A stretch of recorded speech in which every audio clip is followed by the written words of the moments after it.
Nyaris Perang Dunia Ketiga gara-gara burung.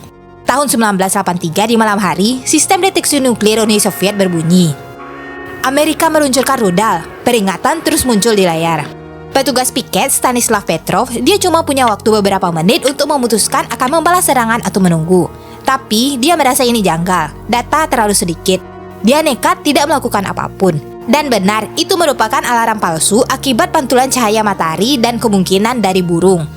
Petrov bisa memulai Perang Dunia Ketiga malam itu, tapi dia menahan dirinya dan dunia tetap utuh hanya karena satu orang tidak panik.